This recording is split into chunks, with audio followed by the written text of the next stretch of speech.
agora é hora boa de conversar com o grande querido amigo, grande cientista, professor, doutor Roberto Badaró. Meu amigo Badaró, você está bem? Fim de semana boa, tudo bem com você? Bom dia, amigo. Bem, bom dia, Mário. E aí, Badaró, o que é que você conta pra gente?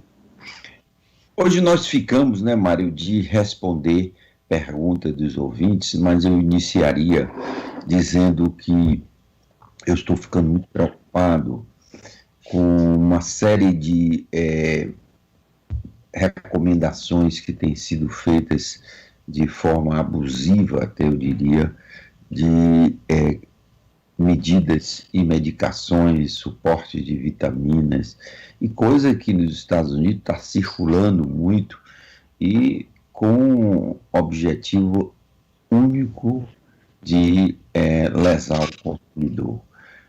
Utilização de suplementos, eles fazem aqueles pacotes de suplemento e dizem que aqueles pacotes de suplemento contendo zinco, contendo até prata, compostos de prata, eles protegem contra o coronavírus. Isso é absolutamente fake news, isso não tem nenhuma evidência, mas as pessoas desesperadas estão comprando isso.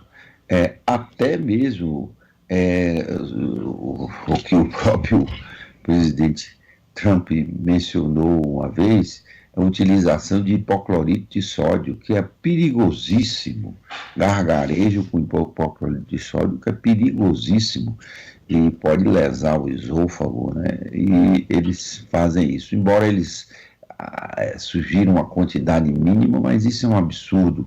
Azul de metileno também, a pessoa colocando azul de metileno, dizendo que isso impede que o coronavírus penetre na pessoa. Então, é preciso tomar muito cuidado com essas sugestões de que o fortalecimento da imunidade com substâncias dessa natureza protege contra o coronavírus. Então, é chamar atenção a isso, que a população não tem nenhuma evidência, nada que seja feito de maneira profilática com esse tipo de suporte tem efeito, infelizmente, contra o coronavírus. Então, é chamar a atenção da população que isso não deve ser feito. Isso está popularizado nos Estados Unidos. Até mesmo saunas, eles acham que se a pessoa fizer uma sauna com massageamento e injeção, autoinjeção de sangue, tira o seu sangue e se autoinjeta, que é uma prática que vem sendo feita, né, em medicina alternativa. Isso não tem nenhum efeito e eficácia contra o coronavírus. Então, é chamar a atenção da população que a doença está caindo, não há dúvida de que a primeira fase passou mesmo, quer dizer, já no município de Salvador a doença está em fase de decreção mesmo clara, mas não podemos baixar a guarda e retornar desordenadamente, como eu tenho batido aqui na rádio, porque corre o risco de termos surtos severos. Então, isso é que eu gostaria de chamar a atenção. Agora é hora de nos preocuparmos 2 vezes mais do que antes. Agora é hora de usar a proteção facial mesmo, porque agora nós podemos ter o que a gente chama de surtos. Numa pequena comunidade, você ter quase que a comunidade inteira, porque as pessoas abandonaram a proteção na ilusão de que a doença já acabou. E aí, meninas, perguntas para o doutor Badaró. Clícia Vieira diz, doutor Badaró, já podemos levar os filhotes de 4 patas para passear na praça? E quais os cuidados de higiene que devemos ter com os animais ao retornar para casa, né, para a prevenção do Covid? Olha, e saiu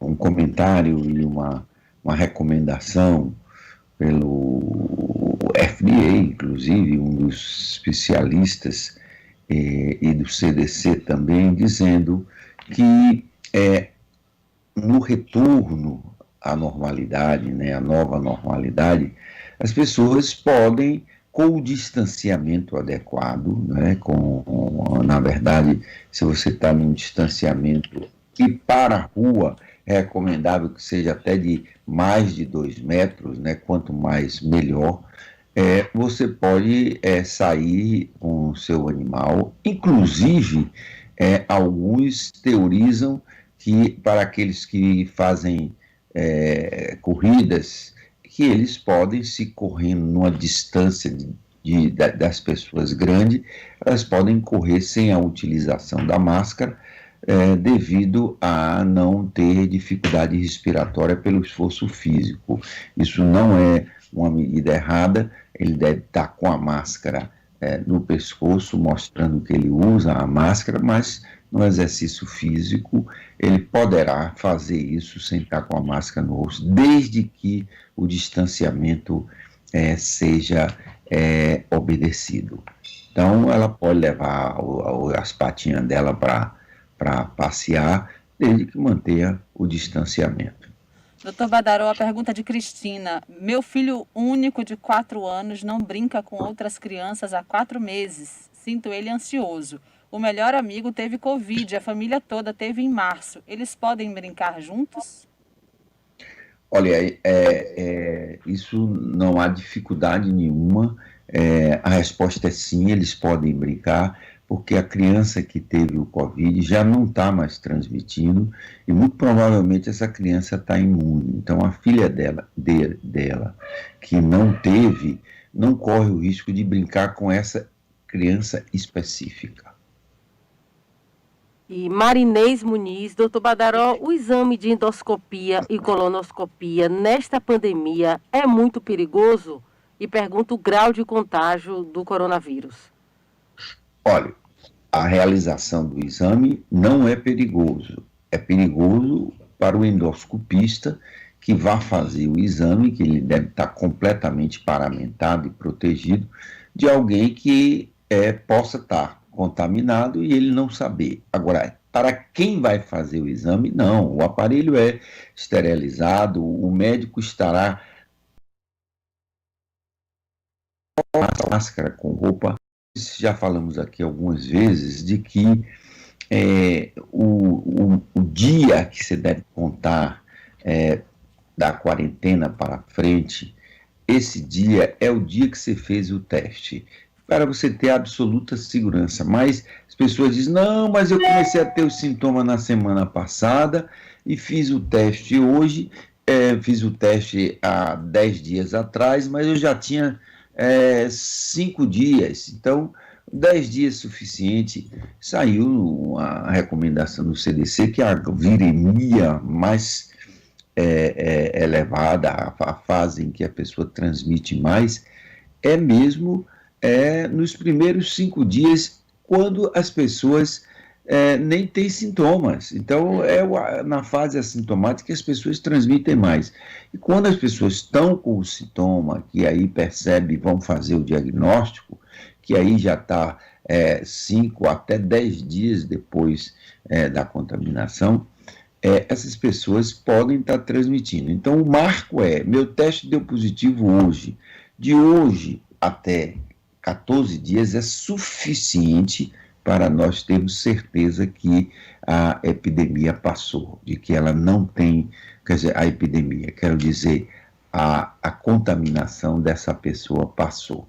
Então, não há necessidade de ela ficar preocupada com isso. Algumas vezes ocorre um fenômeno que está ocorrendo e as pessoas ficam, mas doutor, eu tive Covid há 3 semanas atrás, meu PCR continua positivo. Já vi gente com 2 meses já continuando com PCR positivo.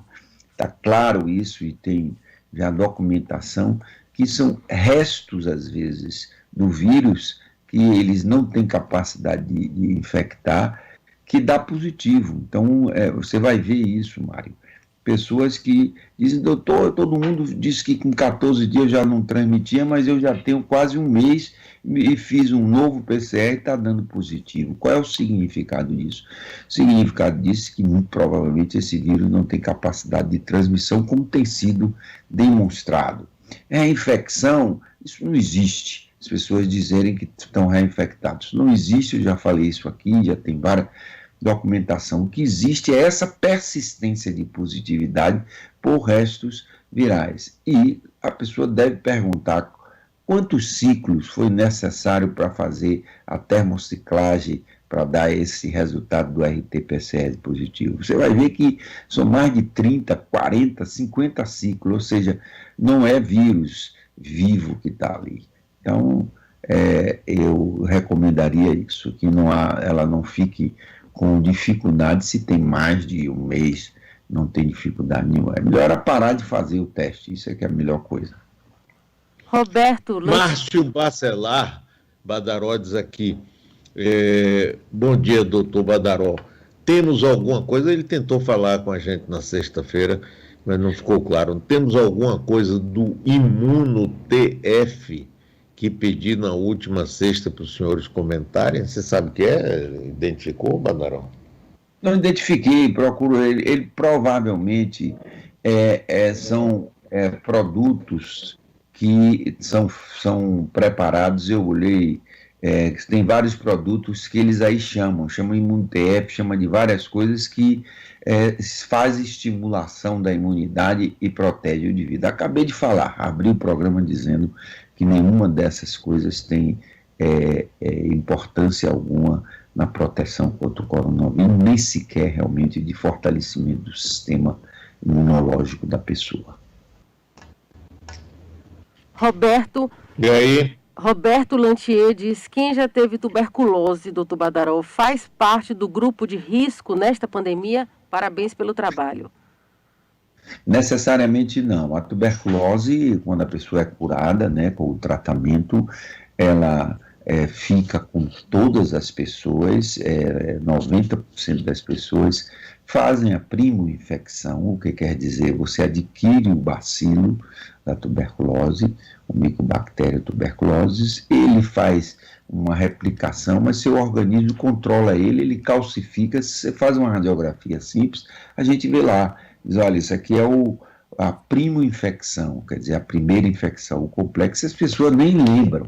Mesma coisa, quando o indivíduo tem tuberculose, se a tuberculose for muito grave, ele vai ter a sequela pulmonar, às vezes que fica uma mancha lá, mas não significa que o pulmão dele, pelo fato de ter uma cicatriz da tuberculose, é mais susceptível ou a doença será mais grave nele. Gabi diz, doutor Badaró, meu primo chegou na rede Apivida com suspeita de Covid. Pediram para ele se afastar 14 dias e fez o teste. O médico receitou cloroquina. Ele fez teste novamente, IgG e IgM deram não reagente. É possível a pessoa ter o vírus e o IgG dar não reagente? Olha, eu falei aqui, a minha experiência e a experiência mundial, já está publicado isso em várias revistas. Os indivíduos que fazem doença leve, assintomática, normalmente não fazem o anticorpo, não viram a positividade. Ficam frustrados, dizem, mas doutor, eu fiquei afastado 15 dias, tive o PCR positivo, mas o pulmão foi normal, não teve nada, fez o tratamento padrão, e aí ele fica ansioso para fazer o teste sorológico para ver o IgG positivo. Não se preocupe, você não vai fazer. A imunidade que tem sido demonstrada que protege a imunidade celular, e a gente não tem ainda testes para fazer essa avaliação. Nós estamos montando isso lá no Senai Cimatec, uma avaliação da imunidade celular, e vamos rever essas pessoas todas que tiveram para demonstrar que ela não fez anticorpo, mas que ela está protegida com a imunidade celular. Ela produz uma célula de memória, que chama célula CD38, que ela reconhece o coronavírus se ele tiver contato de novo, e aí estimula até mesmo a formação de anticorpos neutralizantes para poder proteger a pessoa. O Badaró tem aqui uma pergunta, Nena. Se a transmissão é maior quando a pessoa não apresenta sintomas, imaginando uma criança contaminada na escola, como pais e professores e a administração vão saber? Olha, é muito interessante e pertinente esta pergunta, porque começa a se preparar o retorno às atividades escolares. É por isso que, para abrir as escolas, é necessário que as escolas façam o programa de nova normalidade. Por exemplo, as crianças devem estar com máscaras, devem ter as atividades, devem manter distanciamento social. Quer dizer, a mesma medida que ele faz no convívio domiciliar, se alguém tiver infectado dentro da casa dele, ele deve fazer lá. A criança, como nós chamamos a atenção, raramente às vezes apresenta sintoma, mas quando ela começa essa primeira fase, não é que ela não tenha o sintoma, ela fica irritada, eu já chamei a atenção aqui às vezes, muda o hábito, às vezes pode apresentar uma febrezinha, às vezes pode apresentar uma dor de cabeça, uma inapetência. Então, qualquer sintoma muito inespecíficos pode ser um alarme para a família e dizer, olha, eu não vou levar ele para a escola que ele está adoecendo de alguma coisa. E a escola deve se preparar para fazer uma triagem quando a criança chega para ver o estado de normalidade dela. Colocar, por exemplo, a máscara, exigir. Os menores, as crianças menores de 2 anos, que é dificuldade de usar a máscara, essas crianças devem, na família, ter uma anamnese, a gente deve procurar saber da família como é que está a criança, as escolas estão se preparando para isso, para poder fazer um retorno com relativa segurança de que não haverá nenhuma contaminação dentro da escola. O que eu vejo é que muita gente fazendo recomendações para as escolas, muitos profissionais, até mesmo infectologistas, e não estão lendo as recomendações corretamente. Por exemplo, eu vejo gente dizendo que tem que fazer, levar e esterilizar a mochila do menino na escola quando chega. Isso é um absurdo. A limpeza da mochila tem que fazer dentro de casa. É a mãe que tem que lavar, passar um pano, colocar realmente, passar álcool mesmo na mochila do menino antes do menino ir para a escola. Não é a escola que tem que fazer isso. Então, eu faria, então a escola tem que dar banho no menino quando chega, porque o banho é fundamental. Então, o menino tem que entrar e tomar banho na porta. Imagine uma escola com 1.000 alunos, Mário, todo mundo tomando banho dentro da escola. É um absurdo. Agora tem o Jorge, que está na linha 2 e quer fazer uma pergunta a você. Alô, Jorge? Não está, doutor Mário. Fernando está? Ô, Mário, bom dia. Dia, Fernando. O doutor Marcelo, o doutor Badaró, o senhor tomou conhecimento de uma mensagem que saiu sobre Médicos por La Verdade. É um grupo espanhol de 140 médicos, faz considerações gerais sobre os cuidados, algumas eu concordei, outras não. E no final tem um depoimento de Marcelo Hermes, que ele defende a hidroxicloroquina. Eu contestei em função dessas orientações que eu já tenho tido de vocês aí. E o que é que o senhor achou? O senhor chegou a ver essa matéria, né, por La Verdade? Eu vi essa matéria e outros que as pessoas me encaminham pedindo opinião. Olha, a questão da hidroxicloroquina já virou uma novela, né? Uma novela em que os capítulos vão se sucedendo. Ela teve a seu apogeu de recomendação logo no início de março, quando o francês publicou o estudo observacional dele. Depois foi feito um estudo controlado, os ingleses foram veementemente contra e cometeram o erro de publicar um trabalho mal analisado e tiveram que pedir desculpa, dizendo que a hidroxicloroquina matava todo mundo, o que não é verdade. Nem tampouco a hidroxicloroquina é essa droga que faça a função que faz. O que tem, que eu já expliquei várias vezes, é que essas drogas que inibem, que funcionam como inibidoras da protease na espícula do vírus, que é a chave que ele vai para o receptor da enzima de conversão da angiotensina 2, onde o vírus entra na célula.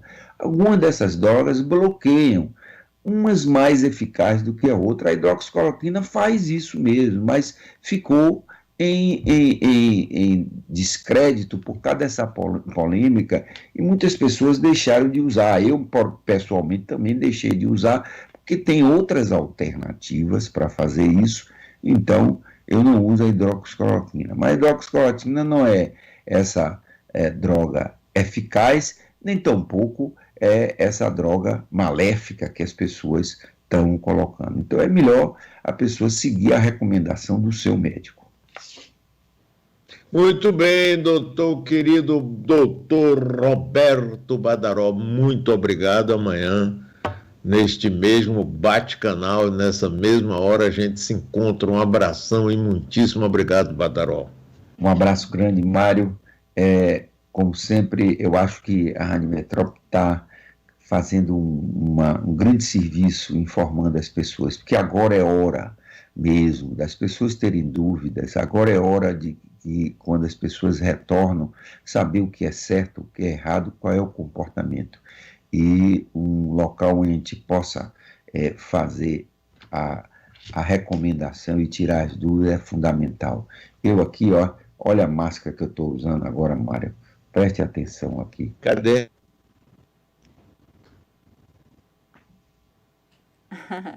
Cadê a máscara para não aparecer? Não? Tá aqui, Mário, no meu rosto, Mário. Aqui, ó. Tem um delay. Valeu, pessoal. Vamos para o intervalo comercial. A gente volta lá já.